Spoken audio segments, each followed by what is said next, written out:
अभद्रता की गई, उनको गाली गलौज दिया गया। कह रहे हैं कि जब पीएम रिपोर्ट आएगी तब मुकदमा लिखा जाएगा। तो लग रहा है कि मैं राजनीति कर रहा हूँ, तो आप जबरदस्ती डिस्पोजल करा दीजिए, यहाँ कोई कुछ नहीं बोलेगा। ये जो आरोप लगाया जा रहा है ये सिर्फ पेशबंदी के लिए, ये सिर्फ दबाव बनाने के लिए। पूर्व विधायक संतोष पांडे जी ने इसलिए एफआईआर दर्ज कराई कि पीड़ित परिवार के ऊपर दबाव बना जाए। जितने लोगों ऊपर एफआईआर हुई है उसमें से आधे से अधिक लोग वहाँ मौजूद ही नहीं थे।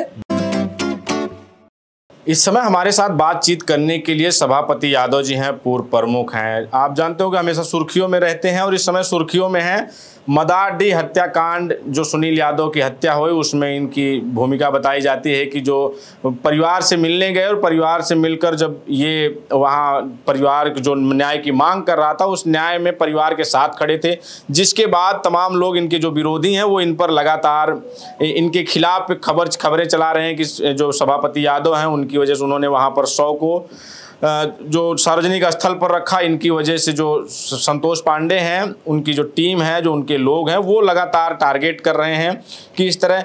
इस समय प्रमुख जी आप खूब चर्चा में हैं और आप पर चर्चा हो रही है कि आपने जो कुछ वहाँ हुआ, जो पूरे परिवार को आपके ऊपर बरगलाने का आरोप है। जो सुनील यादव मृतक है उसके परिवार को आपने बरगलाया पुलिस के खिलाफ, संतोष पांडे के खिलाफ। सबसे पहले तो आपको बहुत बहुत धन्यवाद। ये जो मेरे ऊपर आरोप लग रहे हैं बरगलाने का, ये पूरी तरह निराधार है, असत्य है। मौत की खबर जब मिली है तो सबसे पहले सोशल मीडिया पे जब पढ़ा गया कि सुनील यादव की हार्ट अटैक से मौत, तो लगा कि भाई हो सकता है तबीयत खराब रही हो।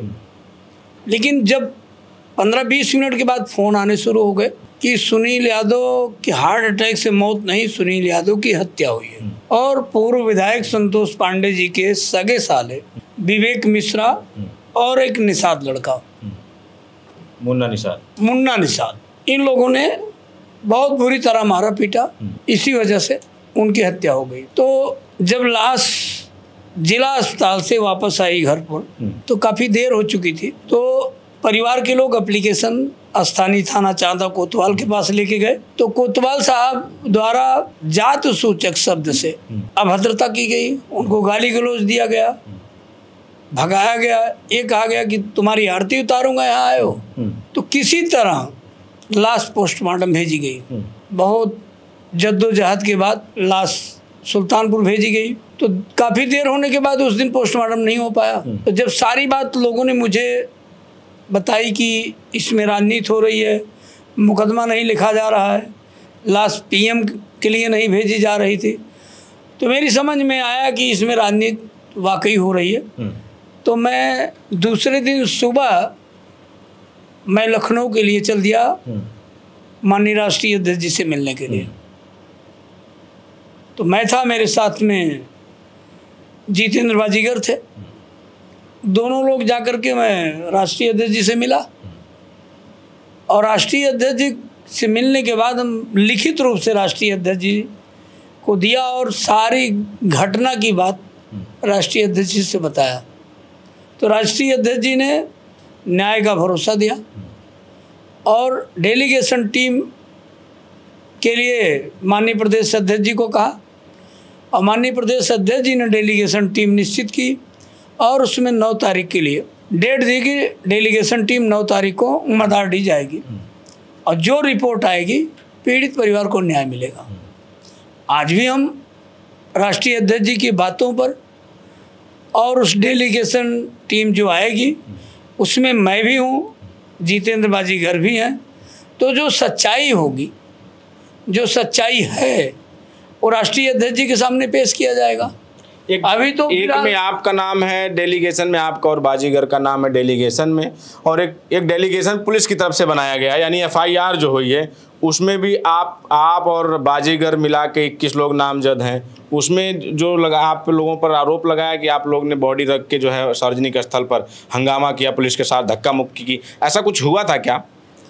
देखिए, ऐसा वहाँ कुछ भी नहीं हुआ था। जिस दिन लास्ट पोस्टमार्टम होके आई तो मैं यहाँ से लखनऊ से जब वापस पहुँचा तो लगभग 9:30 के आसपास मैं वहाँ पे पहुँचा। तो स्थानीय कोतवाल से मेरी जो बात हुई कि कोतवाल साहब आप इसी टाइम लास्ट डिस्पोजल कराएंगे कि सुबह कराएंगे, आप मुकदमा लिख लीजिए, अगर आप इस टाइम लास्ट डिस्पोजल कराना चाहते हो तो इस टाइम करा लीजिए, हम लोगों को कोई आपत्ति नहीं, लेकिन FIR दर्ज कर लीजिए। राष्ट्रीय अध्यक्ष जी को पीड़ित परिवार तहरीर दिया, उन्होंने तहरीर पढ़ी और तहरीर पढ़ने के बाद कोतवाल साहब ने कहा कि मैं अपने अधिकारियों से बात कर लूँ। तो लगभग वेट करते करते 11 बज गए रात के। तो फिर मैं कोतवाल साहब से पूछा कि कोतवाल साहब क्या हुआ, अधिकारियों का कोई फ़ोन आया, कोई आदेश आपके पास आया? क्या नहीं, अभी तो नहीं आया, तो अब डिस्पोजल भी सुबह ही होगी बॉडी, तो आप जा सकते हैं। तो मैं लगभग 11:30 के आसपास मैं घर चला गया। यानी कि ये घटना 7 तारीख की लगभग, 7 तारीख की, 8 तारीख को तो डिस्पोजल हो गई थी जो बॉडी जी। तो फिर सुबह लगभग 9 बजे फ़ोन जाता है कि मुकदमा नहीं लिखा गया है और कोतवाल साहब जो है लाश डिस्पोजल कराने के लिए दबाव बना रहे हैं और कह रहे हैं कि जब PM रिपोर्ट आएगी तब मुकदमा लिखा जाएगा। तब मैं भी वहाँ से आ गया, मदारडी सुनील यादव के घर पे आ गया। डेड बॉडी PM होके जिस दिन वहाँ घर पे गई, जहाँ रखी गई थी डेड बॉडी वहीं रखी रही, किसी भी सार्वजनिक स्थल पर डेड बॉडी नहीं रखी गई, किसी भी पुलिस प्रशासन से किसी की तू मैं नहीं हुई। मैं इसलिए पूछ रहा हूँ आपसे कि 8 तारीख को जब आप पहुँचे हैं, जिस दिन अंतिम संस्कार हुआ, जिस दिन FIR दर्ज हुई संतोष पांडे, विवेक मिश्रा और मुन्ना निषाद पे, उस दिन आप आगे आप पहुंचे हैं और मुझे लगता है कि मैं 5 मिनट बाद आपके पीछे मैं भी पहुंचा, मुझे पता लगा कि आप पहुंचे हुए हैं सुनील यादव के घर। मेरी पूरी टीम द फ्रीडम वॉइस की पहुंची थी। तो तब से लेके और बॉडी को डिस्पोजल करने यानी कि अंतिम संस्कार तक मैं वहाँ मौजूद था और आप लगभग वहाँ 10 से 15 मिनट रहे, बल्कि आप निकल गए थे। बिल्कुल आप सही कह रहे हैं। मैं इसीलिए पूछ रहा हूँ, क्या उससे पहले आप लोगों ने कोई इस तरह का एक दिन पहले जब कहीं पे सार्वजनिक स्थल पे बॉडी रखी थी? क्योंकि लास्ट दिन तो 8 तारीख को तो नहीं रखा गया था, मेरे पास पूरी रिकॉर्डिंग है, मेरे कैमरे में है, जब आप मौजूद थे और कोतवाल से आपकी बातचीत हुई थी। कोतवाल साहब आप पर आरोप लगा रहे थे कि आप लोग यहाँ राजनीति करने आए हैं। बिल्कुल, आप बिल्कुल सत्य कह रहे हैं। मैं जब आप पहुँचे हैं तो जस्ट उसके 5 मिनट पहले मैं पहुँचा था और आपसे पहले भी वहाँ कुछ सम्मानित चैनल के लोग वहाँ मौजूद थे। इसके बाद 5 मिनट बाद आप पहुँचे। जो भी मेरी बात हुई कोतवाल साहब से यही मैं कहा कि कोतवाल साहब आप FIR कर लीजिए और लास्ट डिस्पोजल करा दीजिए। तो कोतवाल साहब ने आपके समक्ष ही कहा कि आप राजनीति कर रहे हैं। तो मैं ये कहा कि कोतवाल साहब मैं यहाँ लास्ट पे राजनीति नहीं करने आया हूँ, मैं रात में भी आया था, आपके समक्ष गया हूँ 11:30 बजे, इस टाइम भी आया था, आपके आश्वासन पे ही मैं गया था और मैं पुनः फिर आया हूँ। तो आपसे यही निवेदन कर रहा हूँ कि आप मुकदमा पंजीकृत कर लीजिए और लास्ट डिस्पोजल करा, परिवार की मांग है, जो परिवार पीड़ित की मांग है। तो कोतवाल साहब ने कहा कि आप राजनीति कर रहे हैं। तो हम कहे ठीक है, अगर आपको लग रहा है कि मैं राजनीति कर रहा हूँ तो आप ज़बरदस्ती डिस्पोजल करा दीजिए, यहाँ कोई कुछ नहीं बोलेगा। आप आगे बॉडी लेके चलेंगे तो हम लोग भी पीछे बॉडी के साथ चलेंगे, घाट तक चलेंगे। ये मेरे कैमरे में रिकॉर्ड है। तो इसके अलावा न किसी सिपाही से, न किसी होमगार्ड से, न स्थानीय कोतवाल से, न कोई तोतो में, न कोई धक्का मुक्की, न कोई गाली गलौज। ये जो आरोप लगाया जा रहा है ये सिर्फ पेशबंदी के लिए, ये सिर्फ दबाव बनाने के लिए। बाकी जो FIR हुई है वो टोटल असत्य है, टोटल गलत है। और आप 15 मिनट बाद कोतवाल साहब से बातचीत करके आपने ये कहा कि ठीक है, अगर आपको लगता है कि मैं राजनीति कर रहा हूँ तो मैं जा रहा हूँ, आप बस इतना ही ख्याल रखिएगा कि परिवार के साथ जो मांग है वो मांग ना हो या मुझे ना आना पड़े। अगर परिवार के खिलाफ आप बॉडी को डिस्पोजल करेंगे तो मुझे फिर फोन जाएगा तो मुझे आना पड़ेगा, बाकी मैं यहाँ से जा रहा हूँ। बिल्कुल ऐसे मैं बोला। जब उन्होंने कहा कि आप राजनीति कर रहे हो तो मैं यही कहा कि कोतवाल साहब ठीक है, मैं जा रहा हूँ, अगर आपको लास्ट ज़बरदस्ती डिस्पोजल करानी है तो आप करा दीजिएगा, कोई आपका विरोध नहीं करेगा। लेकिन परिवार का और भी कोई यहाँ पीड़ित पक्ष में जो लोग खड़े हैं आपके साथ डिस्पोजल कराने नहीं जाएंगे। और दूसरी बात, आप मुकदमा लिखें या न लिखें, जो डेलीगेशन राष्ट्रीय अध्यक्ष ने निश्चित किया है 9 तारीख को आएगा, डेलीगेशन आने के बाद लाश हम लोग डिस्पोजल करा देंगे। आप FIR लिखो या ना लिखो। हम अपने राष्ट्रीय अध्यक्ष, क्योंकि आगे की मैं बता दूं, हम अपने राष्ट्रीय अध्यक्ष को रिपोर्ट बना के दे देंगे, हमारे राष्ट्रीय अध्यक्ष जी जो कहेंगे उस पे हम कर देंगे, और हम स्वेच्छा से, आप चाहे आप FIR करेंगे या नहीं करेंगे, हम लाश को डिस्पोजल करवा देंगे। बिल्कुल यही मैंने कहा था कि राष्ट्रीय अध्यक्ष जी जो डेलीगेशन भेजे हैं वो आके देख लेंगे, पीड़ित परिवार से बातचीत कर लेंगे, और जो भी रिपोर्ट जानी होगी राष्ट्रीय अध्यक्ष जी के पास जाएगी, हम लोग लाश डिस्पोजल करवा देंगे। सब कुछ हो गया, फिर आपके ऊपर FIR क्यों हो गई? 21 और 60 लोग अज्ञात, 21 लोग नामजद, ये क्यों प्रशासन ने क्यों किया उस दिन? कोई उसके 2 दिन बाद, 1 दिन बाद? देखिए, ये सिर्फ दबाव बनाने की राजनीति हुई। इसमें पूर्व विधायक संतोष पांडे जी ने इसलिए FIR दर्ज कराई कि पीड़ित परिवार के ऊपर दबाव बना जाए, उनसे एफिडेविट दिलवाया जाए, ये मुकदमा क्लोज करा दिया जाए, ये राजनीति हुई। बाकी उसमें जितने लोगों ऊपर FIR हुई है उसमें से आधे से अधिक लोग वहाँ मौजूद ही नहीं थे। संतोष पांडे और सभापति यादव की इससे पहले कोई ऐसी निजी कोई रंजिश रही है, या कभी किसी मामले में इस तरह का है कि जो लोग कुछ कह रहे हैं कि सभापति उनके खिलाफ, सभापति सब सारा चक्रव्यूह रच रहे हैं और उनकी वजह से इन्होंने मुकदमा दर्ज करवाया? कोई निजी रंजिश है आपकी? मेरी उनकी कोई रंजिश नहीं है। कैसे संबंध है आपके उनके? आप उन्हीं से पूछ लीजिएगा। 2012 में जब उनको चुनाव लड़ना हुआ, जब उनको टिकट मिला, तो वो MLC शैलेंद्र सिंह को हमारे घर पे खुद लेके उनको आए, मेरी सिफारिश की है कि आप चलिए, आप श्री राजदेव यादव को मनाइए और उनको उठाइए कि वो प्रचार करें, नहीं तो मैं चुनाव जीत नहीं पाऊंगा, चुनाव हार जाऊंगा।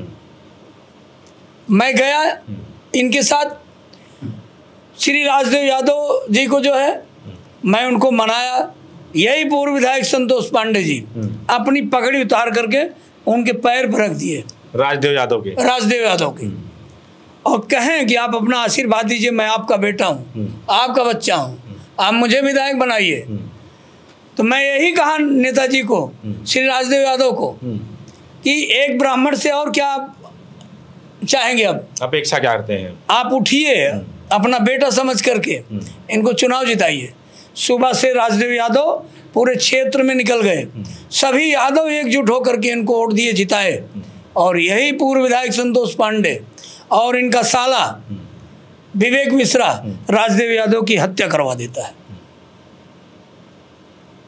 तो जब आपकी कोई निजी नहीं है तो आप क्या, किस लिए फिर आप इतना इंटरेस्टेड है? जबकि सुल्तानपुर के जो तमाम पूर्व विधायक, नेता, बड़े बड़े नेता हैं, सांसद हैं, सब चुप हैं, तो आप इसमें इसलिए आपकी जो है उस पर उंगली उठ रही है। आपके जो पूर्व में आपके तमाम जो है खोले जा रहे हैं कि हिस्ट्री शीटर हैं, 55 मुकदमे हैं, ये तो सभी मामलों में आके यहाँ पर संतोष पांडे का नाम लेते हैं। आप कह रहे हैं हमारे मधुर संबंध रहे हैं।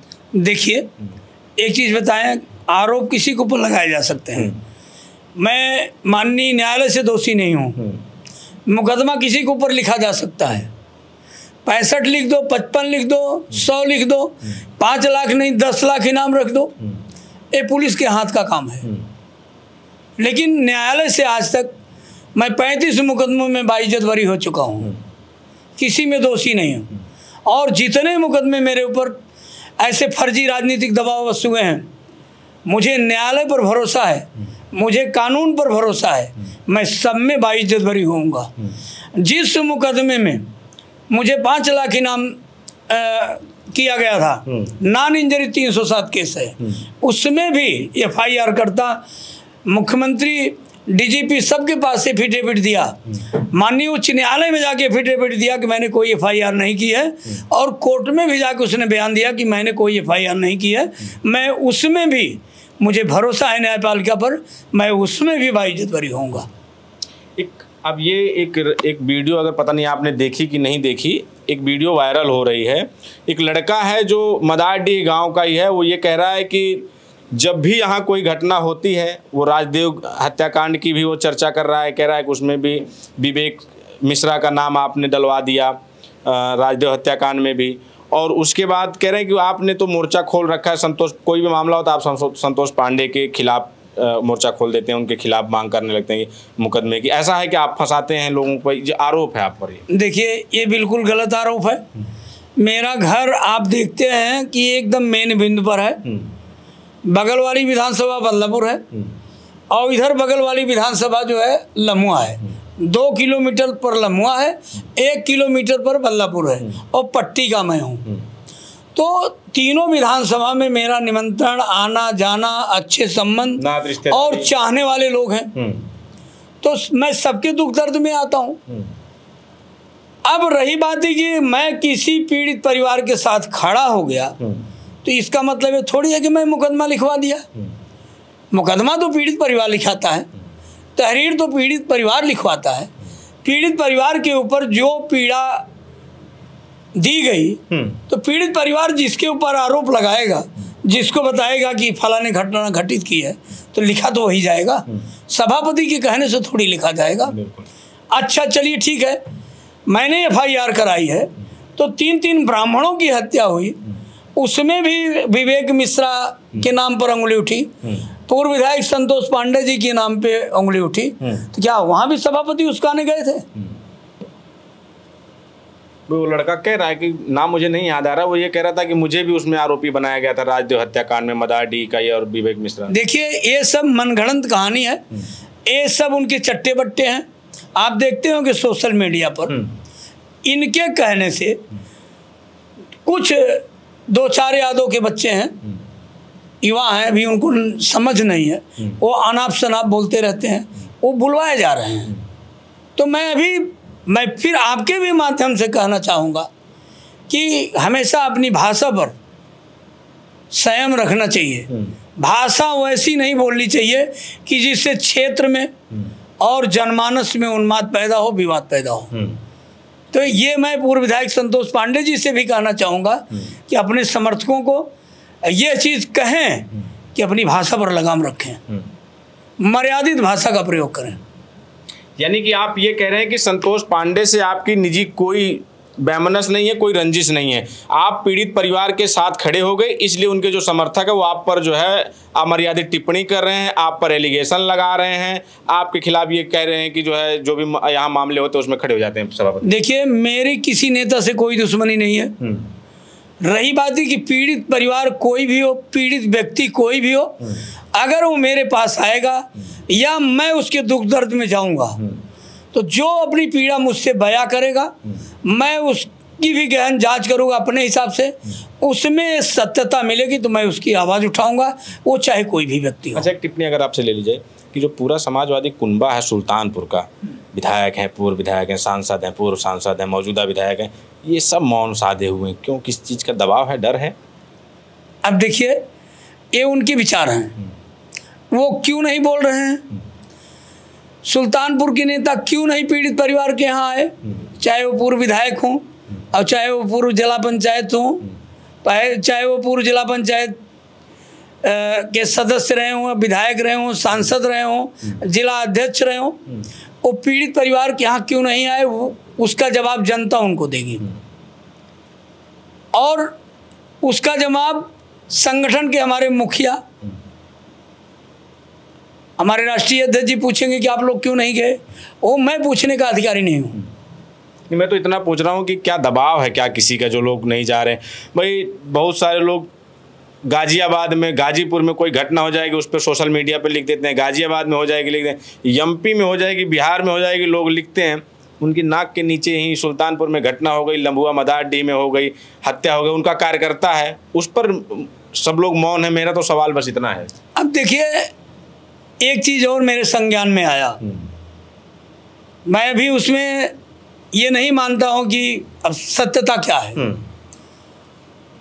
सुल्तानपुर जिले की कुछ नेतागण, उसमें पूर्व विधायक भी रहे, अध्यक्ष भी रहे, जो लोग भी सम्माननीय कप्तान साहब से मिले, उसमें जो भी बातें हुई, लेकिन उसी में से ये बातें छन के आई कि वो पूर्व विधायक संतोष पांडे जी की पैरवी करने गए थे कि उनका मुकदमा स्पेंस कर दिया जाए, और राष्ट्रीय अध्यक्ष जी को बदनाम किया जा रहा कि राष्ट्रीय अध्यक्ष जी के कहने पर ही लोग गए थे, जबकि ये सत्यता बिल्कुल नहीं है।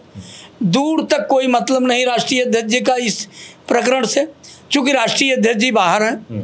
राष्ट्रीय अध्यक्ष जी लखनऊ में मौजूद नहीं है, देश से बाहर है इस समय, देश से बाहर हैं राष्ट्रीय अध्यक्ष जी। तो ठीक है, किसी की अपनी निजी राय हो सकती है, किसी के अपने निजी विचार हो सकते हैं। पूर्व विधायक संतोष पांडे जी की मदद करने का, उनकी पैरवी करने का, वो अपना करें, लेकिन राष्ट्रीय अध्यक्ष जी को बदनाम करने का काम न करें। अच्छा, अब आप लोगों पर मुकदमा दर्ज हुआ है 60 लोगों पर और आपके समर्थकों पर, तमाम लोगों पर, जो नेताओं पर, तो अब लोगों का अगला कदम क्या है? और दूसरी तरफ जो सामाजिक संगठन है, पहले मैं इस पे ले लेता हूँ, आप लोगों का अगला कदम क्या है, फिर मैं आपको बताता हूँ क्या चल रहा है और आगे। देखिए, कुल मिला के अगला कदम हमारा लोगों का पर्सनल व्यक्तिगत नहीं है। हम लोग डेलीगेशन टीम की रिपोर्ट का इंतज़ार करेंगे। उसमें बहुत हमारे सीनियर पूर्व कैबिनेट मंत्री भी हैं, सांसद जी सुल्तानपुर के हैं, तो सभी लोग सीनियर मोस्ट हैं, बड़े नेता हैं।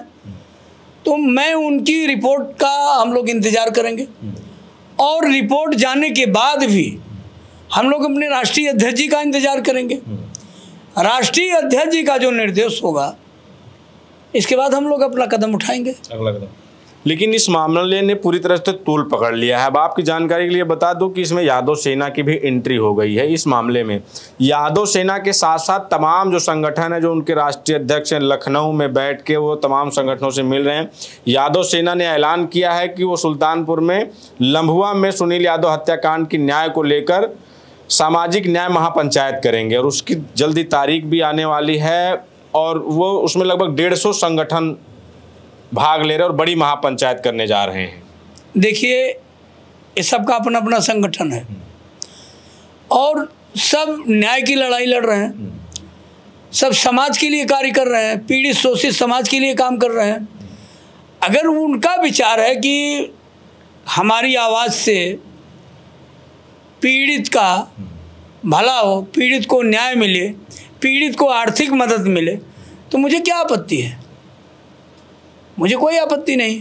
अच्छा, आप उन लोगों के लिए कुछ कहना चाहेंगे जो आपके पूर्व में मुकदमों को लेकर कोई कह रहा है हिस्ट्री सीटर हैं, इनकी वजह से वहाँ पर जो कुछ हुआ, संतोष पांडे पर जो हुआ, या जो परिवार को बरगलाने, इस तरह के जो आरोप हैं, उनके लिए कुछ कहना चाहेंगे? कुछ लोग कह रहे हैं कि 5 लाख के इनामियाँ हैं, बहरहाल इस पर आप जवाब दें, लेकिन उनके लिए कुछ कहना चाहेंगे जो सोशल मीडिया पर चला रहे हैं, तमाम माइक ले जाकर लोगों से इस तरह की बात कह रहे हैं और अपना खुद से लिख रहे हैं? उनको मैं सिर्फ इतना कहूँगा, किसी की दूसरे की कहने में, किसी के दूसरे बहकावे में ऐसे फुदक फुदक कर कूदें ना। ये 5 लाख कोई इनाम मेरा नया नहीं है।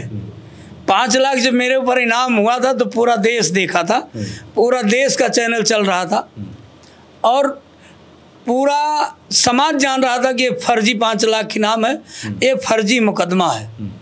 ये पूरा देश देखा है, पूरा समाज देखा है। मैं उन लोगों के आपके माध्यम से यही कहना चाहूँगा कि वो अपने उज्जवल भविष्य के विषय में सोचें। किसी नेता पूर्व विधायक के बहकावों में आकर के फालतू अनाप शनाप ना बकें। 5 लाख इनाम मेरे ऊपर हुआ, फर्जी मुकदमा मेरे ऊपर हुआ, न्यायालय का सामना मैं कर रहा हूँ। माननीय न्यायालय पर, कानून पर मुझे विश्वास है, मुझे न्याय मिलेगा, मैं बाइज्जत बरी होऊंगा। और रही बात है कि अपनी वाणी पर, अपनी भाषा पर वो कंट्रोल रखें, बस यही आपके माध्यम से मैं उनको संदेश देना चाहता हूँ। कुछ लोग कह रहे हैं कि सभापति को देख लेंगे, वो कहें, सभापति डरते हैं क्या किसी से? अब भाई हो सकता है उनकी हैसियत हो, मुझे देख लेंगे, लेकिन मेरी इतनी बड़ी हैसियत नहीं है कि मैं उन्हें कुछ कर लूँ। वो स्वतंत्र हैं अपनी वाणी से, मुझे कुछ भी बोल सकते हैं, लेकिन ये गलत बात है, ये अमर्यादित भाषा है, वो अपनी भाषा पर कंट्रोल रखें। ठीक है, तो बहुत धन्यवाद, आपने हमें इतना समय दिया। तो ये सभापति यादव जी थे, जो तमाम मुद्दों पर जो पूरे मदारडीह में हुआ सुनील यादव हत्याकांड, जिसके हम स्वयं गवाह हैं, जब सभापति यादव वहाँ मौजूद थे, और हमने इसलिए इनको बुलाया, इनसे बातचीत करने की कोशिश की कि इनसे बातचीत करने पर ये पता लगेगा कि जिस दिन अंतिम संस्कार हुआ, जब उस दिन हम थे, उस दिन 100 उसके घर पर ही रखा हुआ था सुनील यादव के, कोई वायलेंस नहीं हुआ, कोई धक्का मुक्की नहीं हुई किसी के साथ, पुलिस के साथ या किसी के साथ भी इस तरह की कोई घटना नहीं हुई। तो क्या उससे पहले दिन या और कभी ऐसा हुआ था? तो जिस पर ये कह रहे हैं कि इनका कहना है कि ऐसा कुछ नहीं हुआ था, सबका सहयोग से हुआ था। और जो सीधा जो उसकी लाश थी, डेड बॉडी थी सुनील यादव की, वो पीएम हाउस से सीधा उनके घर आई है और वहीं रखी रही है। और लोग, जो परिवार न्याय की मांग कर रहा था, उस परिवार के साथ हम खड़े थे, क्योंकि परिवार जो पीड़ित था उसकी जो मांग थी, उसकी मांग में हम अपनी भी हम जो आवाज़ को बुलंद कर रहे थे। बस इतना ही हमारा वहाँ पर जो रोल रहा है। बाकी जितने भी मुकदमे हो रहे हैं ये दबाव में किए जा रहे हैं। इस पर आपकी क्या प्रतिक्रिया, हमें ज़रूर बताएं। बने रहे हमारे साथ, मिलें किसी और वीडियो में। धन्यवाद।